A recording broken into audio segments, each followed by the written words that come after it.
depuis les profondeurs de l'océan Indien jusqu'au-dessus des nuages.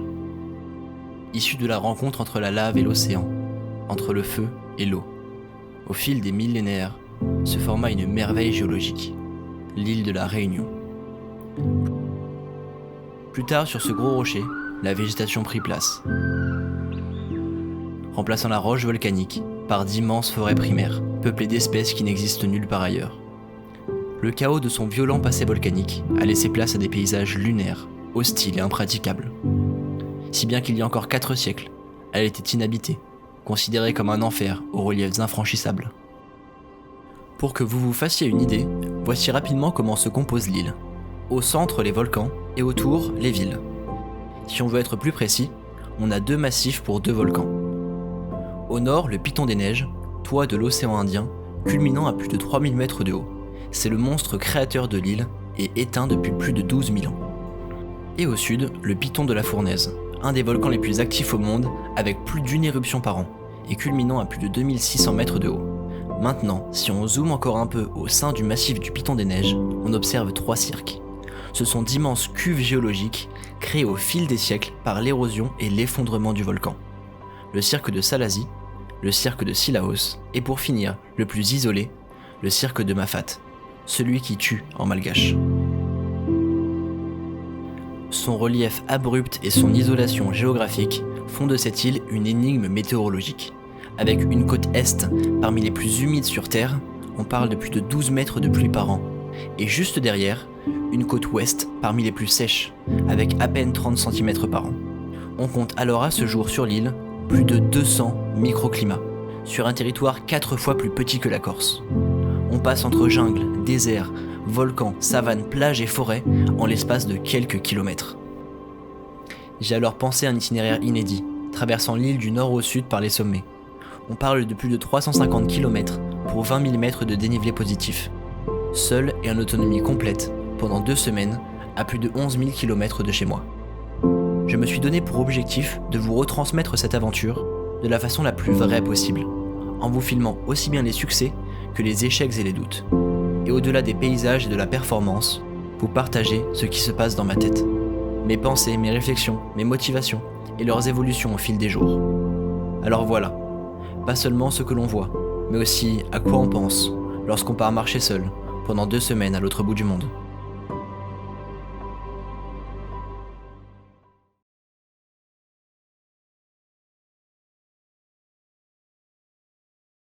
Bon, je viens d'arriver sur l'île. Et là l'objectif ça va être de trouver une cartouche de gaz pour le réchaud avant de m'engager dans les montagnes là-bas. Ok l'équipe, je suis actuellement sur le sentier. Ça y est, c'est le vrai départ. J'arrive pas trop encore à réaliser ce qui se passe, où je suis, etc. Je suis hyper fatigué, j'ai le décalage horaire plus l'avion, j'ai pas dormi. Donc là c'est comme s'il était 4 h du matin dans ma tête. Je comprends pas trop ce qui se passe. Mais je viens à peine de partir et c'est déjà magnifique. Donc écoutez, j'ai marché 5 km à peu près pour arriver jusqu'au sentier. J'ai fait un peu de stop aussi. Et je ressens déjà les douleurs du sac. J'ai un sac chargé là au premier jour autour de 25 kg.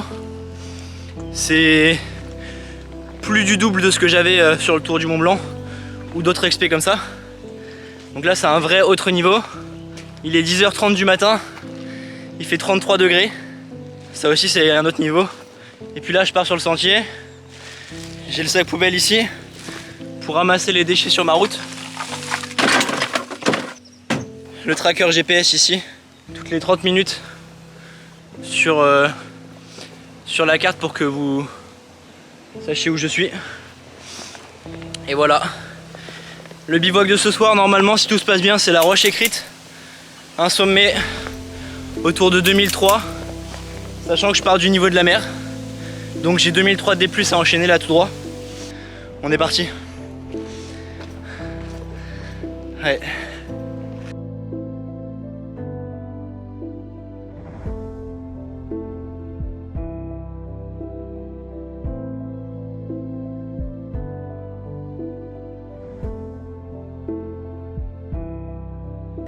Il y a 2 heures il faisait 35 degrés et là il pleut. Vive le climat tropical, on adore. J'ai passé le village du Brûlé. Je devrais arriver à La Roche vers 18 h s'il n'y a pas de soucis. Ce premier jour il est dur. Il est vraiment dur parce que je suis fatigué, parce que le sac est lourd, parce que ça fait longtemps que j'ai pas fait ça et il faut réhabituer son corps. Donc ouais, là c'est compliqué là. Mais bon, on va pas se projeter, on voit jour par jour, étape par étape. Le but c'est d'arriver ce soir à La Roche. La suite, ça appartient à l'avenir, on n'y pense pas. Donc La Roche ce soir c'est faisable. Et on va tout donner pour. Donc voilà. On va tout donner pour. Bon, je crois que je suis dans la jungle, ça y est. Plus rien à l'horizon. Je vois plus la mer. Je suis tout seul. Ça y est. L'expédition prend son sens. Il y a des insectes de fou furieux, faut que je bouge. Mais c'est dur. Le choc aujourd'hui, il a été atroce. Je suis passé de... Hier soir, j'étais à Paris. Je mangeais McDo dans ma chambre. Il faisait moins 4 degrés, tout allait bien. Et ce matin, j'étais sur une île à 11 000 km, avec du décalage horaire, sans avoir dormi. Il faisait 30 degrés, humide. Et je me suis retrouvé là dans la jungle, à devoir marcher avec un sac de 25 kg. Donc le choc entre les deux, il a été violent. Ouais. Ce matin, le mental, il était vraiment fragile. Je vais pas vous cacher que c'est pas encore la folie. C'est encore très dur. J'ai pris la pluie. Là, j'ai appris que La Roche, en fait, le panneau qui était indiqué La Roche, c'est le gîte. Et la réelle roche écrite est à plus de 3h30.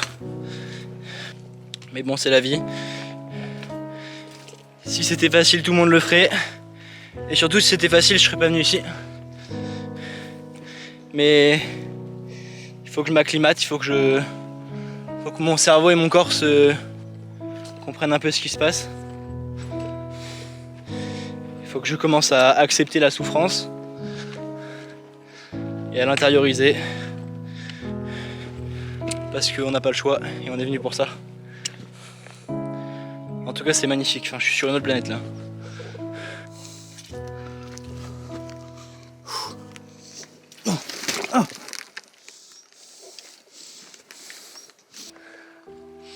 Physiquement, je suis HS. J'ai crampes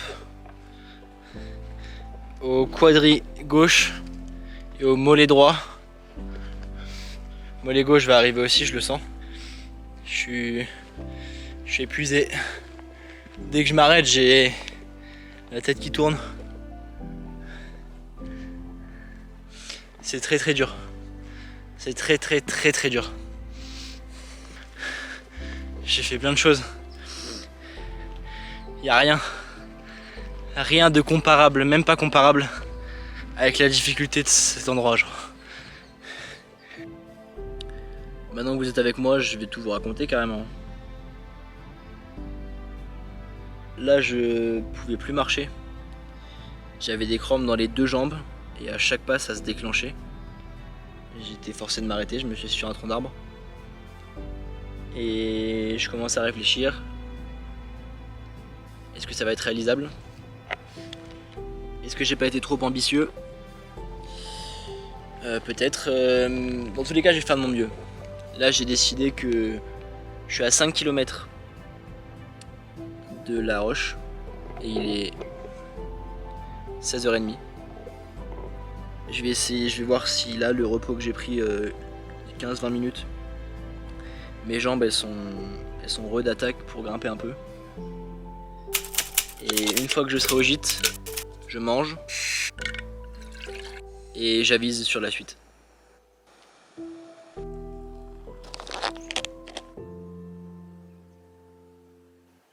soit je prends du repos maintenant, parce que ce qui me manque c'est du sommeil, et demain ça ira peut-être mieux.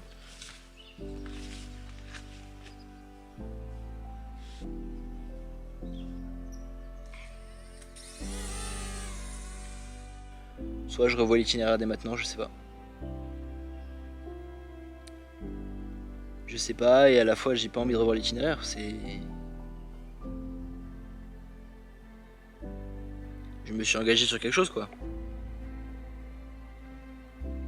Je suis adulte, j'ai fait un choix, j'ai dit je fais ça, je le fais. Mais là je peux plus. Même si je voulais, j'ai mes jambes, ça crampe de partout, j'essaie de boire de l'eau, de manger. Y'a rien qui passe. Comme dirait Orelsan, quand t'as le désert à traverser, y a rien à faire, sauf d'avancer. Donc c'est pas en restant ici à réfléchir que je vais trouver une solution. Donc je vais remettre mon sac, fermer ma gueule et avancer. Ça fait partie du jeu. Je vous dis tout. Je vais pas faire le mec en arrivant en disant ah c'était dur, j'ai réussi quand même. C'est une vraie épreuve.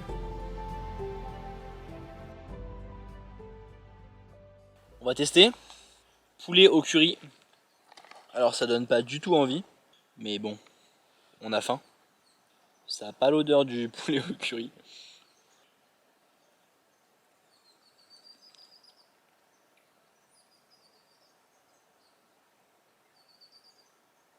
Ouah, comment c'est épicé de fou furieux. Oh la dinguerie. C'est bon hein. Mais par contre c'est tellement épicé.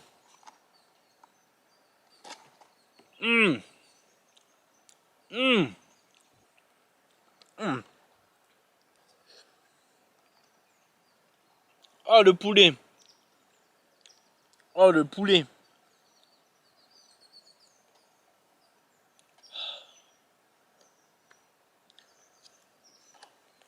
Je vous laisse. Je vais me régaler. Bon, les gars, je viens de me lever. Et petite surprise, j'avais une chaussure qui était restée à l'extérieur du sas de la tente et elle a plu toute la nuit en fait. Du coup j'ai une chaussure sèche et une chaussure qui est trempée sa mère genre je peux l'essorer genre. Ok l'équipe, je viens de ranger la tente là, ranger le camp. On va pas tarder à partir. D'abord je vais faire un petit atelier soin des pieds parce que j'ai des débuts d'ampoule et mes chaussettes et chaussures sont mouillées comme je vous ai dit, donc il va falloir que je fasse gaffe à ça. Tout à l'heure j'étais dans la jungle et là je dois être autour de 2000 mètres d'altitude et on se croirait dans la savane, je vous jure, regardez.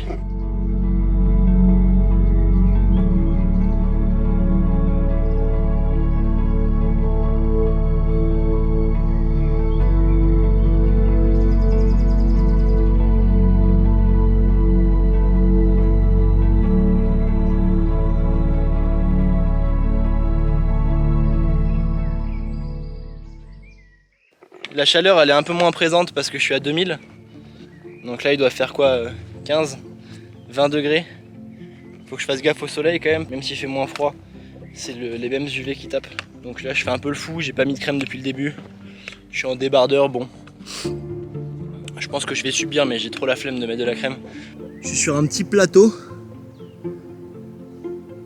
à 2000 mètres d'altitude.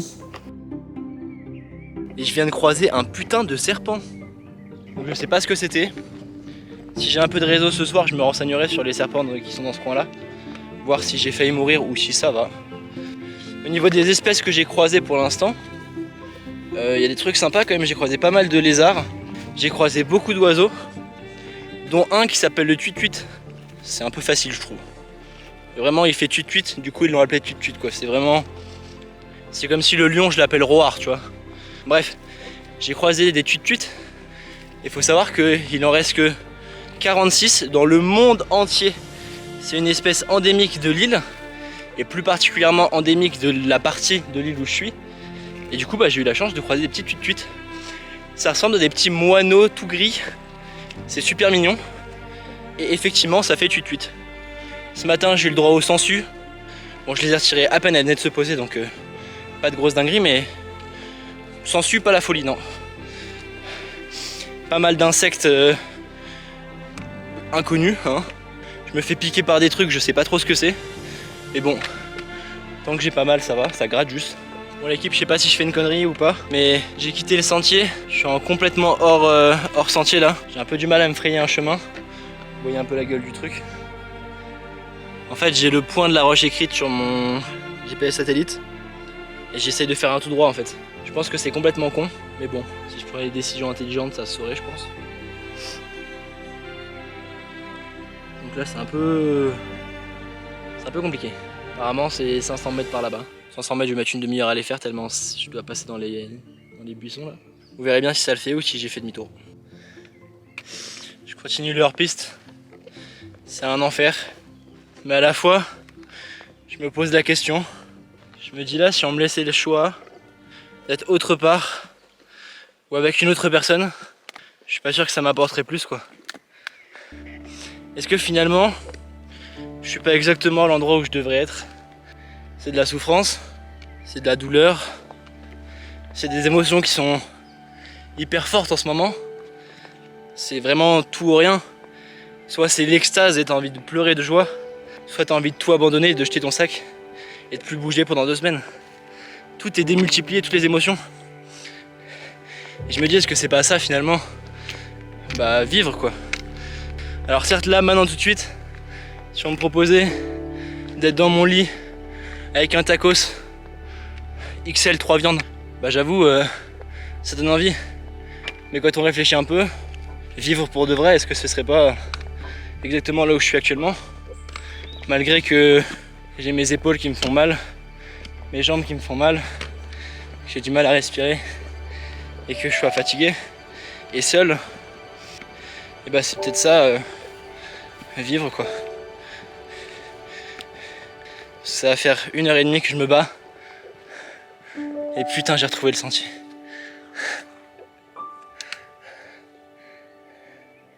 Je suis plus très loin. Je me récupère quand je suis là-haut. À ce moment-là de l'expédition, moi j'ai une grosse baisse de morale, notamment due au retard sur l'itinéraire, à la fatigue accumulée, etc. Donc forcément, ça se ressent dans les prochaines minutes. Mais à la fois, ça fait partie de la démarche. Comme je vous ai dit, je tiens à vous montrer quelque chose de vrai, donc aussi bien quand ça va que quand ça va pas. La roche écrite.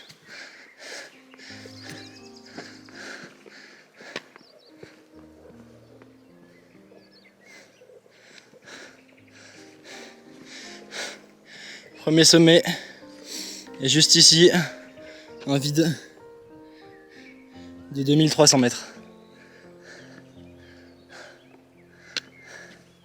Putain, j'ai réussi.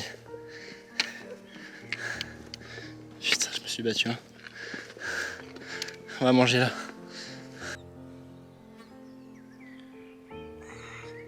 Bon, allez, moi je vais manger. Et puis, après manger, on entame la redescente vers le Grand Îlet où on va dormir ce soir. J'ai 1002, 1003 de D- pour aller là-bas. C'est le premier vrai D- que je vais faire. Je vais voir comment ça se passe. J'ai un peu peur parce que même en D+, des fois le fait de glisser me fait peur. Avec le sac, j'ai aucun contrôle. Donc je vais voir comment ça se passe. Pas de carbo au bord d'une falaise de 2200 mètres. En détente. Ça va être un bon repas. Hein. Je redescends de la roche écrite. J'ai mangé là-bas, j'ai fait une petite pause vite fait. Je redescends jusqu'au Grand Îlet là. Je sais pas combien de temps j'ai ni rien. Physiquement, j'ai des coups de soleil assez sévères qui commencent à apparaître. Notamment sur les bras et les épaules. J'ai une petite perte d'énergie là comme un petit mot de tête. Je me fais piquer par pas mal de temps, ça me casse les couilles. Mais bon, on va voir en avançant ce que ça donne. C'est parti. Il n'y a plus les nuages, alors j'en profite. Hier, il y a à peu près 24 heures, j'étais là-bas au niveau de la mer. J'attaque ma descente au Grand Îlet, qui doit être, je pense, le village là-bas. On peut voir que c'est très bas par rapport à la position où je me trouve et que il m'attend une grande descente. On est parti. Je sais pas ce que ça va donner avec le sac, je sais pas ce que ça va donner avec le physique que j'ai actuellement. On verra bien. La descente elle est vraiment escarpée, ça glisse et si je tombe là, je meurs. En gros c'est ça. Je viens de voir 2 déjà plaques d'hommage. Attendez, je fais gaffe. Je viens de voir déjà 2 plaques d'hommage sur le bord ici là. 2 gens qui sont morts par accident en tombant ici. Et j'en ai déjà vu hier. Donc c'est des sentiers qui sont vraiment à risque. Notamment avec un sac de 25 kg sur le dos. Parce qu'en soi ici à vide j'ai aucun problème. Mais là je suis vraiment déséquilibré quoi. Et puis si je fais le moindre écart, il n'y a aucun rattrapage. Avec 25 kg sur le dos, tu plonges. Donc voilà, on fait attention.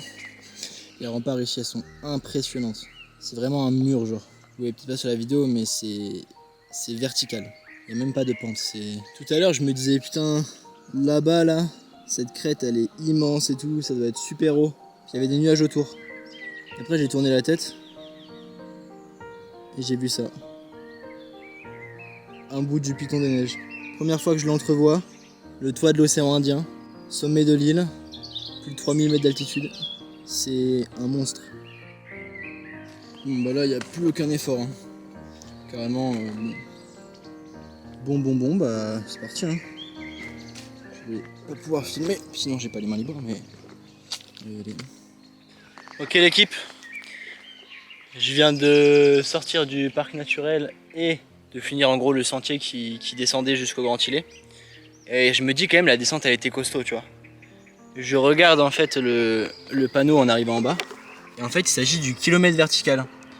Et donc là en fait je viens de faire 2 km et 1000 mètres de D-, donc une pente à 50% de moyenne.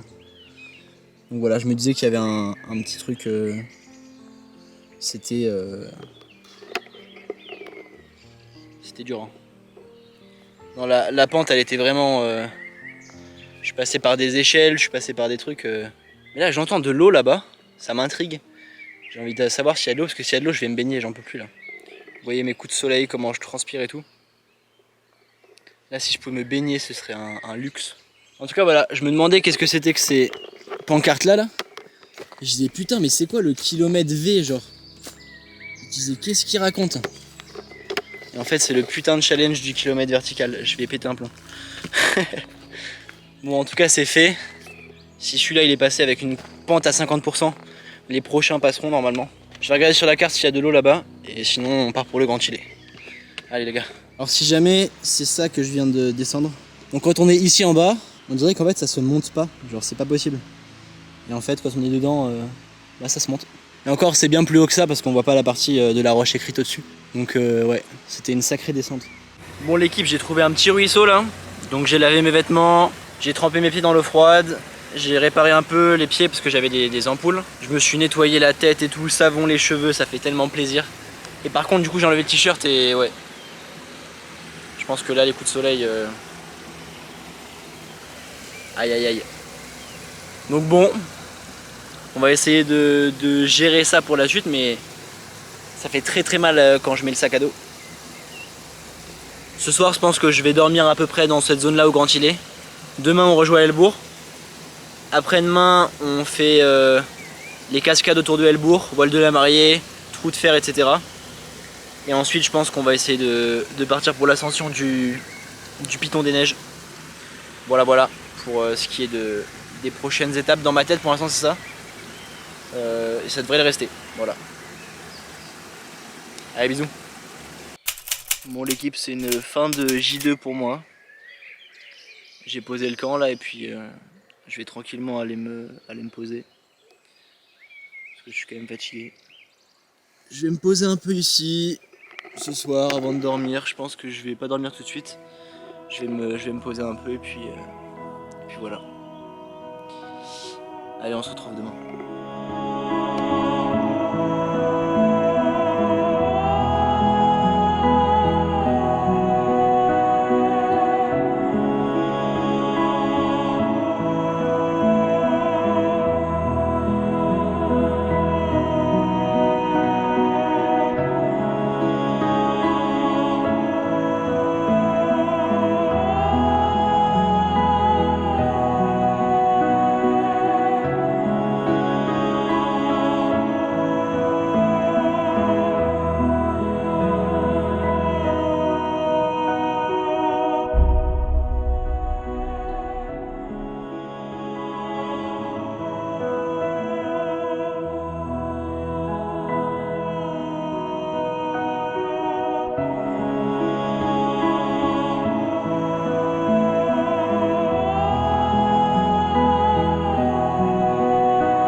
Ok l'équipe, début du jour 3.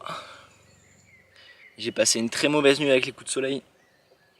Ça commence vraiment à devenir un peu sévère là, notamment dans le cou et ici parce que ça se mélange avec les frottements du sac quand je marche. Le sac il vient frotter les coups de soleil et j'ai la peau à vif en fait. Je vais voir comment je fais aujourd'hui.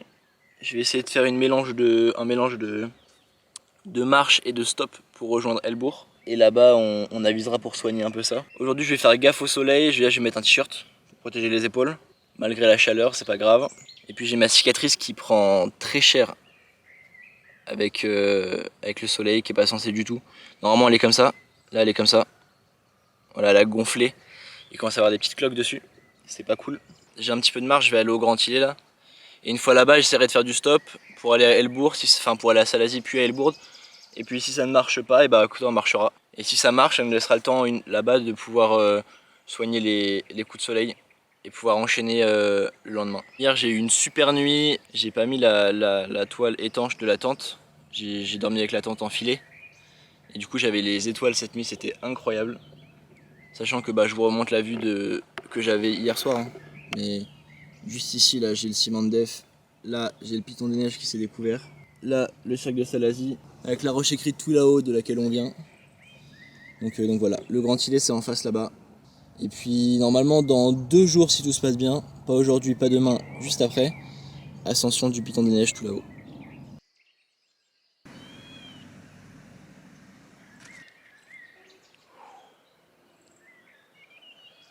Allez, allez, allez. 3, 2, 1.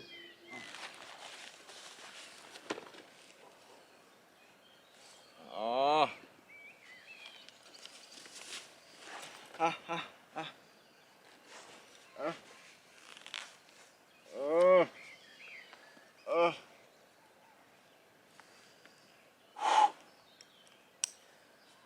Ah. Ah.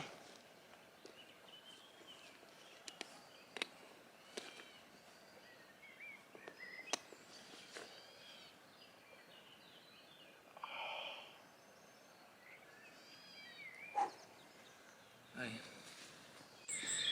Ok l'équipe, je vous pose un petit peu avec moi tranquillement ici.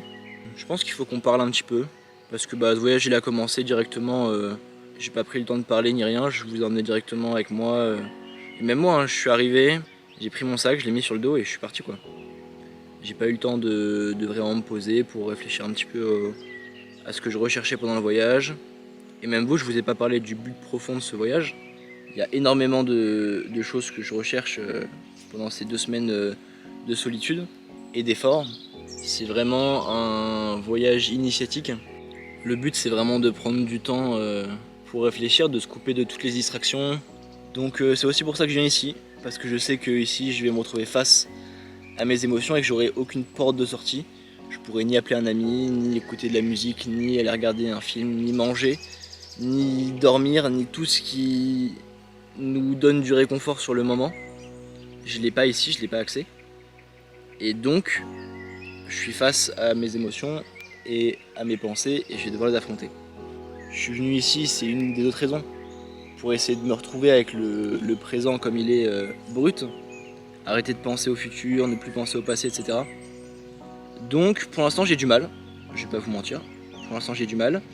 Mais j'ai décidé d'être totalement honnête avec vous. Je sais pas si cette séquence, je la mettrai dans le film, mais ça me paraît important de vous expliquer parce que vous êtes avec moi pendant cette aventure, film mine de rien. Et vous méritez de savoir pourquoi je suis pas forcément enjoui à des moments, pourquoi depuis le début du voyage c'est un peu compliqué. Et vous l'avez peut-être remarqué à la façon dont je parle, à l'engouement que j'ai pour le voyage depuis le début, depuis que je suis parti. J'arrive pas à profiter à fond de ce voyage pour le moment. En plus de ça, j'ai eu la déception du changement d'itinéraire. Vous l'avez vu, hein, hier dans la journée, je suis arrivé au sommet de la roche écrite après 2 jours de marche qui étaient très compliqués. Et j'étais même pas heureux ni satisfait parce que c'est bien, j'étais arrivé au sommet, mais j'étais arrivé au sommet en 1 jour et demi alors que de base c'était 1 jour. Et il faut que j'arrive à me détacher de ça parce que sinon je vais pas profiter du voyage. Et à la fois c'est aussi pour ça que je suis venu. Je savais que j'allais passer par des moments compliqués et que j'allais devoir m'adapter. Donc voilà, au-delà des performances et de l'itinéraire à suivre, etc. L'objectif de ce voyage il est plus dans ma tête que dans mes jambes au final. Il est plus mental que physique, en tout cas psychologique. Et je trouve ça important. Pour l'instant je l'ai un peu négligé parce que c'est compliqué de parler comme ça devant la caméra et tout. C'est quelque chose que je faisais pas jusqu'à maintenant, mais que après réflexion, je pense que c'est important parce que c'est une vraie partie du voyage et que si vous la voyez pas, il manque quelque chose. Si je vous montre pendant tout le film des beaux paysages, moi arrivant à des sommets, et puis voilà, j'ai des coups de soleil, ça fait mal, ok, c'est sympa, mais vous passez à côté de la majorité du voyage, ce qui se passe dans ma tête. Ça m'aurait plu de voir le ressenti de quelqu'un qui est parti comme ça à la recherche de soi. Donc voilà, je pense que c'était quelque chose qui était important. Moi ça me soulage de vous en avoir parlé parce que j'ai plus à cacher ce genre de choses devant la caméra. Voilà. Et puis écoutez, on va continuer ce voyage et on va se battre aussi bien dans notre tête que dans nos jambes pour poursuivre l'aventure et essayer d'opérer du changement. Donc voilà, l'objectif, profiter du moment présent, profiter du voyage à fond et apprécier la solitude parce que je le regretterai une fois à Paris. Et puis bien sûr d'atteindre la mer de l'autre côté de l'île pour le soir de Noël. C'est un objectif que je me suis fixé à la maison quand j'ai fait l'itinéraire. Normalement le soir de Noël, si tout se passe bien, je suis sur la côte sud sauvage de l'île, face à la mer, et normalement c'est incroyable. Donc voilà, je me suis donné rendez-vous là-bas, à cette date-là, et c'est aussi un objectif du voyage. Je raconte trop ma vie, je pense qu'il faut que je vous laisse.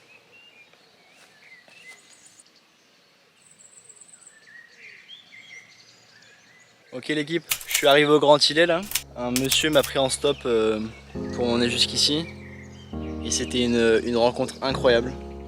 Un monsieur de 65 ans à peu près je dirais. Déjà il s'arrête, je lui dis je peux monter avec vous? Il me dit oui allez-y et tout, il était super content. Et il me dit de mettre les affaires dans le coffre et j'ouvre le coffre. Et il y avait une machette, de quoi cultiver, faucilles et tout, du matériel d'agriculture mais très ancien quoi. Je remonte à l'avant et je lui dis vous faites quoi dans la vie? Et il me dit je suis cultivateur. Donc moi ça m'intéresse, je lui dis vous cultivez quoi et tout, il me dit un peu de tout. C'est histoire de vivre quoi, c'est ma consommation personnelle, je cultive ce que je mange quoi, j'ai rien d'autre. Et je lui demande si cette année ça a été bien ou pas. Et là les larmes aux yeux d'un coup, de l'émotion genre. Il me dit que cette année il a tout perdu parce qu'il s'est blessé et que il n'y avait plus personne pour s'occuper parce qu'il est seul et qu'il n'y avait plus personne pour s'occuper de ses plantations et que quand c'est comme ça c'est la misère quoi. Il avait les larmes aux yeux, il allait se mettre à pleurer genre. Et ça m'a fait bizarre quoi parce que je suis dans cette voiture avec ce monsieur depuis 3-4 minutes quoi. Et ce monsieur il se livre à moi comme ça et je me suis dit mais waouh, c'est aussi pour ça que je voyage quoi, c'est pour rencontrer des gens comme ça. À la fois ça me brise le cœur et à la fois ça me fait plaisir de rencontrer des gens aussi authentiques tu vois. En tout cas vous avez juste ici le piton d'Unchained, incroyable. Pour l'instant je pense que c'est un de mes sommets préférés avec le ciment de Dev qui était là-haut. Il est en plein milieu du cirque et il est posé là, c'est une masse genre c'est incroyable. J'aime beaucoup ce sommet, voilà. Ok l'équipe, je suis à Salazie, j'ai pu manger, c'était incroyable. Premier repas non lyophilisé que je mange depuis que je suis ici. Et j'ai fait une rencontre de fou furieux. Un monsieur qui marchait pieds nus en fait, je l'ai vu, il était juste pieds nus avec son sac à dos et son bâton. Je me suis dit je vais aller le voir pour parler avec lui, ça peut être intéressant tu vois. Donc je vais le voir et je lui dis bonjour monsieur, vous marchez pieds nus et tout. Et il me dit oui, quand j'étais ermite en Provence, on m'a enlevé mes droits humains et depuis j'ai plus le droit de marcher avec des chaussures. Là je me rends compte que ça va être quelque chose, la discussion tu vois. Et en fait il était complètement taré. Il me dit direct, il n'y a pas de transition. Il me dit qu'en Europe on est tous morts d'ici quelques années, que tant que le troisième œil n'aura pas poussé au milieu du front, les aliens vaincront. Il me parle des bombes nucléaires, il me parle des centrales, il me parle que la moitié de la Terre va mourir, des trucs de fou tu vois, genre comme on voit dans les films. Alors il dit beaucoup de conneries, mais sur l'ensemble de conneries, il y a 2-3 trucs qui font réfléchir. Encore une rencontre de fou furieux, Écoutez, c'est ça aussi le voyage. Hein. Après, il m'a dit, vous avez une balise GPS ici là? Je dis oui. Il me dit, vous avez des cartes dessus? Je dis oui. Il me dit, c'est très très mal. Il me dit que je ferais mieux de la jeter parce que ça m'apporte un karma extrêmement négatif vis-à-vis de la nature et que si je la jette pas, je vais mourir.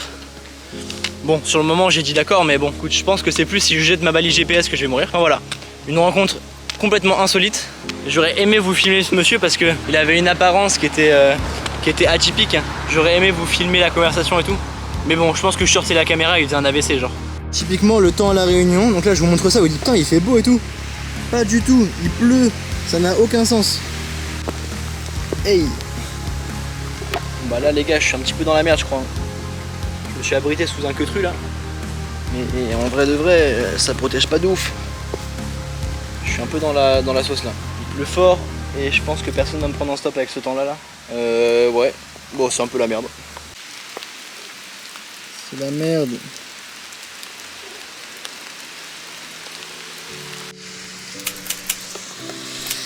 Bon l'équipe, je suis trempé de la tête aux pieds.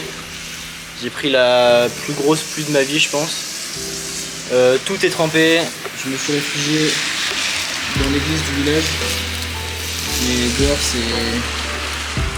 c'est la guerre. Et encore là ça s'est pas mal calmé. Mais ouais. Bon l'équipe, ça va faire une bonne heure et demie que je suis réfugié dans l'église. Je sèche un petit peu. Dehors c'est encore la tempête. Dès qu'il y a un moment où ça se calme, je fonce vers Helbourg et on va voir comment ça se passe. C'est l'objectif. Bon les amis, je me suis abrité sous un petit porche. J'ai pas mal avancé, je suis à Helbourg, mais j'ai fait une grosse erreur. J'ai fait du stop pour venir ici et j'ai laissé mes bâtons. Je suis monté dans la voiture et j'ai laissé mes bâtons. Sauf que j'ai des grosses ascensions qui arrivent et que sans bâtons je ne pourrais pas les faire, donc il va falloir vraiment que je trouve une solution, que je taille du bambou ou des bouts de bois ou des trucs pour me faire des bâtons parce que avec le sac que j'ai dans les descentes etc, sans bâtons c'est la fin du monde. Donc va vraiment falloir que j'en retrouve. C'est une grosse erreur. Ça me ressemble bien. C'est le genre de conneries que je fais.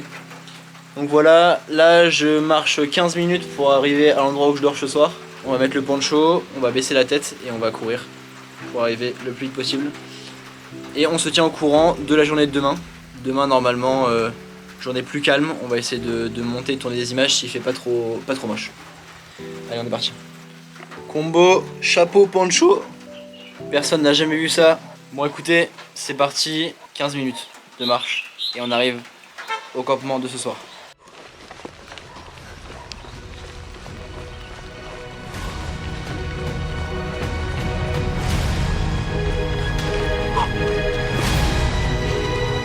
Allez.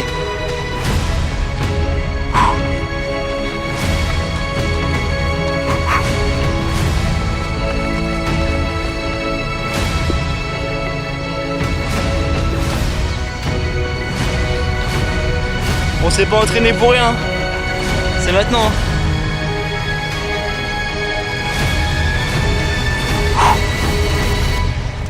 Allez. Ok l'équipe, début du jour 4. J'ai laissé les affaires au camp. Aujourd'hui on se fait plaisir. Donc matos léger. J'ai balise GPS, le drone, matos vidéo, de l'eau, de quoi manger. Et je pars en léger, je laisse le sac et le poids au camp. Et je vais partir explorer le trou de fer qui est un trou géologique avec une cascade en haut des montagnes là-haut. Donc j'ai une bonne ascension qui m'attend, vingtaine de kilomètres aller-retour. Voilà, aujourd'hui on se fait plaisir, on tourne plein d'images et on profite du terrain de jeu qu'on a ici pour aller explorer un peu. Voilà, allez c'est parti.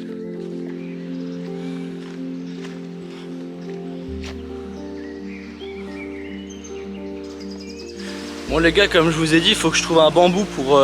Enfin 2 bambous pour remplacer mes bâtons de marche pour l'ascension de demain. Mais ici, ils aiment trop faire tout dans l'abus. Les seuls bambous qu'ils ont, c'est ça, genre. Ils font 40 mètres de haut. Ils peuvent pas avoir des petits bambous comme tout le monde. Non. Bon l'équipe, je viens de passer devant la carte qui indique les temps de passage, etc. pour les ascensions qui sont là-haut là.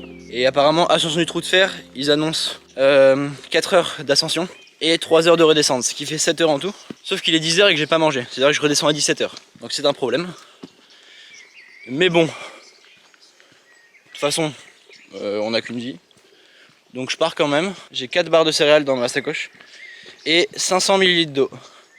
Rien d'autre. On va essayer de se challenger un peu, de diminuer les temps qui sont indiqués. Donc on va mettre un peu de rythme, sans se mettre en danger parce que il y avait beaucoup d'avertissements sur des passages à risque que j'ai pas vu jusqu'à maintenant. Donc je pense que ça va être un peu costaud en termes de technicité, surtout que c'est humide. Il a plu toute la journée hier et c'est très humide. Donc écoutez, je pars pour l'ascension, on verra bien si je le regrette ou pas. Dans tous les cas, c'est parti, on va se donner à fond, on va essayer de mettre du rythme et de tourner un maximum de plans sur le chemin. Allez, c'est parti les gars.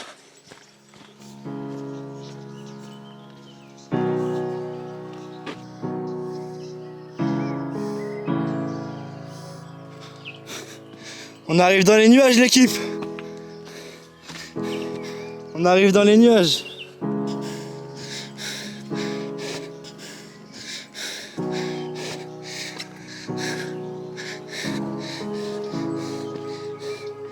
La tête dans les nuages.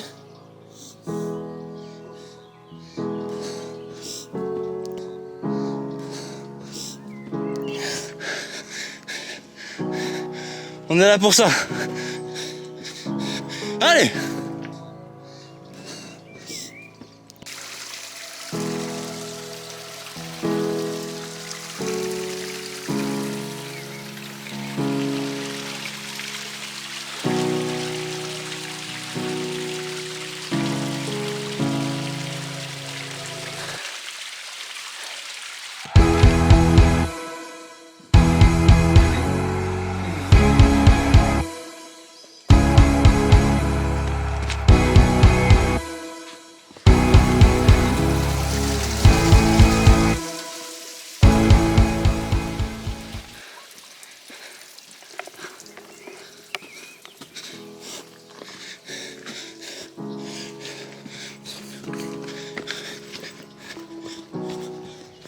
Bon l'équipe, point de mon retour là, je pars pour... je suis arrivé au gîte là, je pars pour 3h30 aller-retour pour aller au Trou de Fer.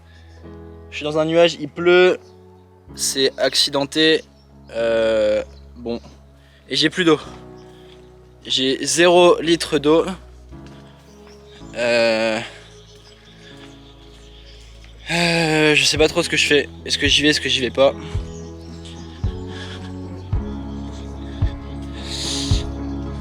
Écoutez, je pense que j'y vais. Bon allez, pas besoin d'eau ici. Je vais regretter ce que je viens de dire. Allez, on est parti.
Bon l'équipe, on est arrivé au Trou de Fer. Il est 11h53, j'ai mis 1h50 pour venir alors que c'était censé être 3h30. J'ai 1h40 d'avance sur les temps affichés. C'est une bonne nouvelle, j'ai pas encore ressenti la soif ni la faim, ça va. Bon, le problème c'est comme je l'attendais. Voilà la vue. On est dans les nuages. Donc voilà, je suis pas monté pour rien parce que au-delà de ce qu'on a à l'arrivée, je pense que le chemin est presque aussi important. C'était incroyable pour venir ici. Le fait de pas avoir de sac, de courir un peu, ça m'a libéré. Je suis vraiment rentré dans le voyage pour de vrai. Ça m'a fait beaucoup de bien. C'était vraiment incroyable. Et là, j'ai hâte de repartir pour la redescente. Donc certes, pas de plan drone et pas de trou de fer, voilà. Mais bon, le chemin était aussi important que ce qu'on trouve à l'arrivée. En l'occurrence, pour pas vous laisser dans l'ignorance, je vous mets quand même quelques images de ce que ça aurait été s'il avait fait beau, histoire que vous voyez un peu ce qu'on était venu voir. En tout cas, moi ça m'a fait beaucoup de bien.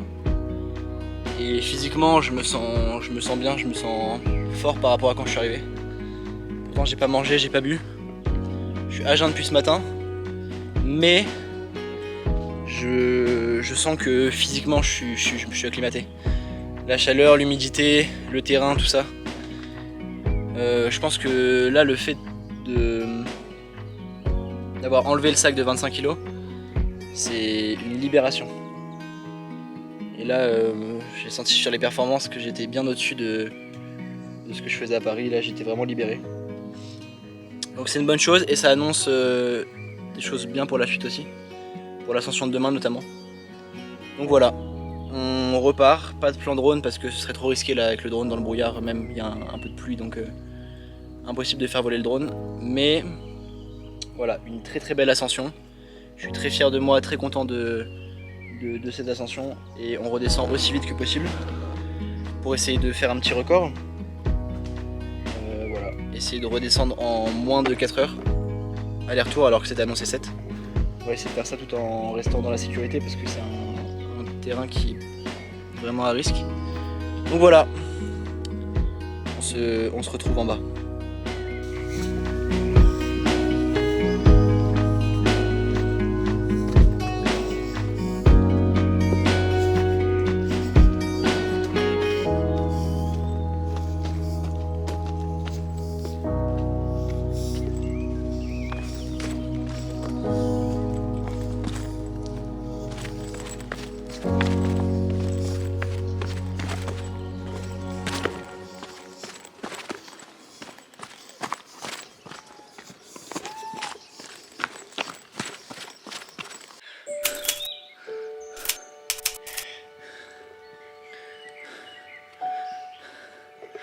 Retour au départ du sentier. J'étais censé revenir ici à 17 h. Il est 13h17. Au lieu de 7 heures d'ascension, j'ai mis 3h15. Je suis content de moi, mais je suis à jeun et j'ai pas bu. Donc là, retour à Elbourg. Et on va se faire plaisir, on va manger un bon truc. C'est vraiment un super moment de ce voyage. Vraiment une bulle dans l'expédition là. Où j'ai posé le sac, j'ai posé les affaires. J'ai posé mon cerveau, j'ai pu mettre de la musique, c'était incroyable. Et j'ai mis mes écouteurs et j'ai couru dans les montagnes, c'était... J'ai pris énormément de plaisir. Ça m'a fait beaucoup de bien pour la suite du voyage je pense. Ça m'a mis en confiance physiquement sur la suite. Bon, j'en profite d'être sans sac à dos pour aller voir un endroit qui s'appelle les Trois Cascades. Qui est censé être une cascade avec un bassin et tout. Un truc sympa à aller explorer, c'est dans les montagnes là-haut, faut monter un peu. Donc j'en profite que j'ai pas de sac pour faire le petit effort pour y aller. Mais j'ai peur qu'il n'y ait rien du tout. À cause de la sécheresse sur l'île en ce moment. Bon, ça paraît bizarre quand je dis ça alors que ça fait 2 jours que je suis sous la pluie. Mais avant que j'arrive, il y a eu 1 mois de sécheresse sur l'île. Et donc il y a beaucoup de cascades, etc., de points d'eau qui sont à sec. Donc on va aller voir ce que ça donne. Et puis au pire, ça nous fera une petite balade dans la jungle comme ce matin. Donc c'est parti. Bon l'équipe, je suis en train de monter vers les 3 cascades. Et voilà. Il y a un portail fermé au milieu du chemin. Mais je suis bien sur le chemin. Donc je vais tenter d'escalader en vrai. Je me dis, au pire, voilà. En vrai de vrai, en escalade. Est-ce que je vais regretter cette décision? Je ne sais pas. C'est ça, être seul. Il n'y a personne pour te contredire quand tu dis tu fais de la merde. Quand à la Roche Écrite j'ai fait du hors-piste, il n'y a personne pour me dire frérot tu fais de la merde. Du coup bah je fais de la merde. Des fois c'est bien, des fois c'est pas bien. Donc là je prends une décision, personne pour me contredire. Non, donc je le fais. On verra bien, je vous tiens au courant. Idée de merde hein, ouais. Je suis arrivé dans la ferme de quelqu'un, je me suis fait attaquer par des poulets. Même les poulets sont plus gros que chez nous ici. Je vous jure ils m'ont fait super peur. J'ai eu plus peur des poulets là que du serpent de la dernière fois. Bon apparemment le chemin il est plus vers là-bas. En tout cas ce que me dit le GPS. On va voir, je vais essayer de me débrouiller. On va les trouver ces cascades. Je pense que j'ai retrouvé le chemin. C'est magnifique. Il y a des fleurs de partout. C'est une végétation super dense. En plus avec l'humidité là, ça, il y a toute l'eau qui ruisselle, c'est hyper vivant. C'est pas facile à pratiquer, mais c'est putain de magnifique. Regardez ça sérieux. On dirait le jardin de ma mamie, sauf qu'on est dans la nature. C'est beau. C'est beau, c'est beau. Allez. Ah, c'est magnifique. C'est un peu la jungle, et à la fois on est dans les brouillards, on est dans un nuage là, avec l'altitude, et il y a une vraie ambiance ici. C'est vraiment magnifique. Bon, la pluie commence légèrement à me saouler, mais bon, à la limite, je suis déjà tellement trempé que ça y est quoi. Il faut pas tomber ici, hein. Wouh!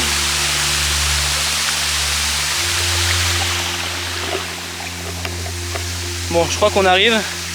Là-bas, je vois une cascade, on va aller voir.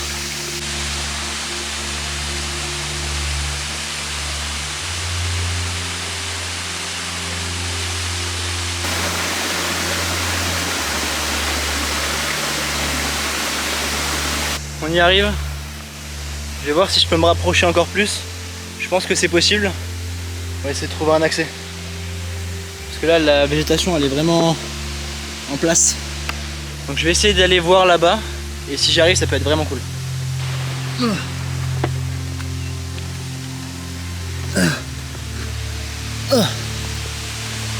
Ok. Elle va me frayer un chemin.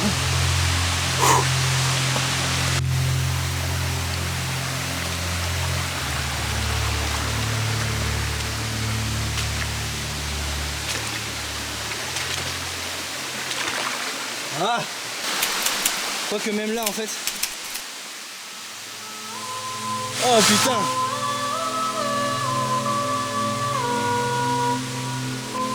Wouhou!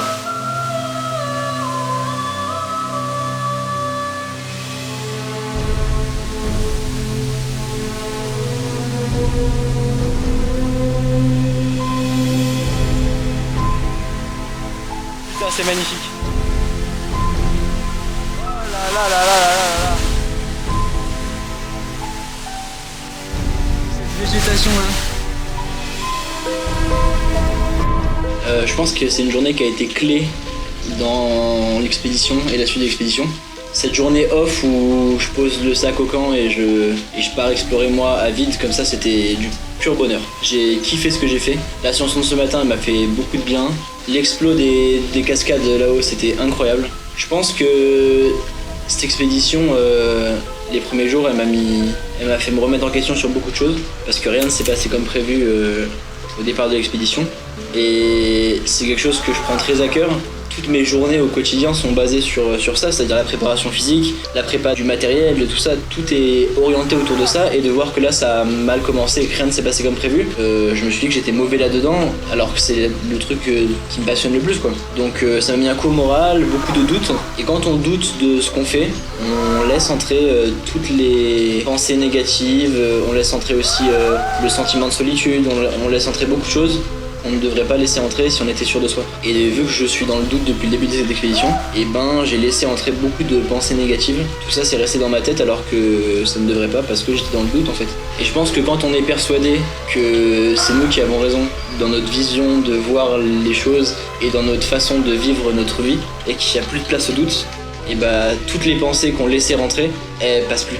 Parce qu'il m'est arrivé de penser au début de cette expédition, moi qui avais imaginé cette expédition depuis des mois et des mois, maintenant que j'étais sur place, je me disais, est-ce que vraiment c'est ça? Est-ce que là je suis à ma place? Et maintenant que je suis convaincu que je suis bien à ma place et que c'est comme ça que la vie doit être vécue, toutes les pensées négatives, tous les sentiments de solitude qu'on laissait passer, tout ça, ça n'a plus d'importance.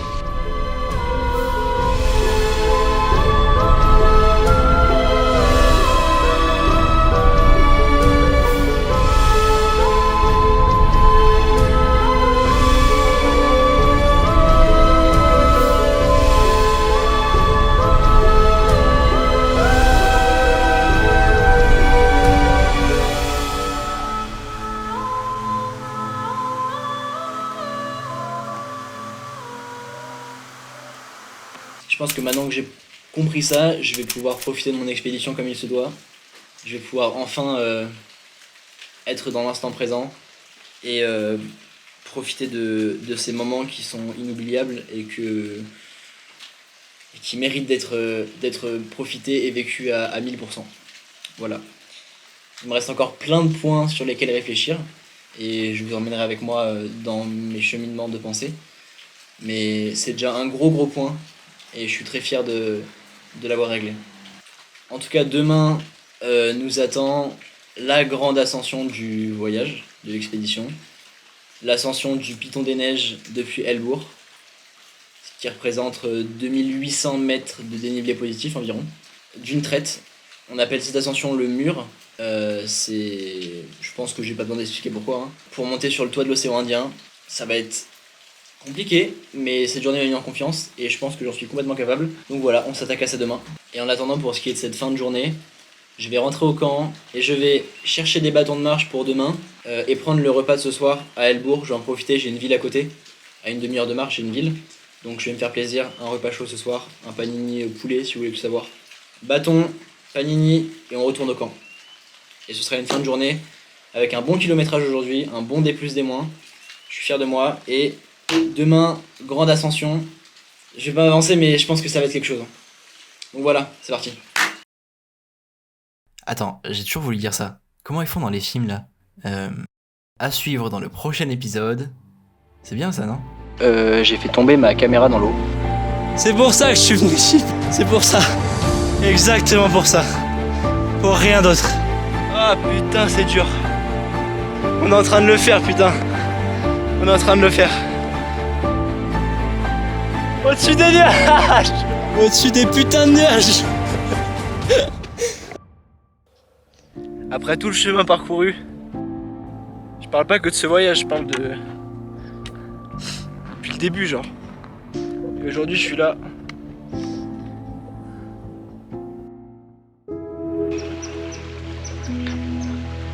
Qui est de vivre sa vie comme si elle allait se répéter à l'infini.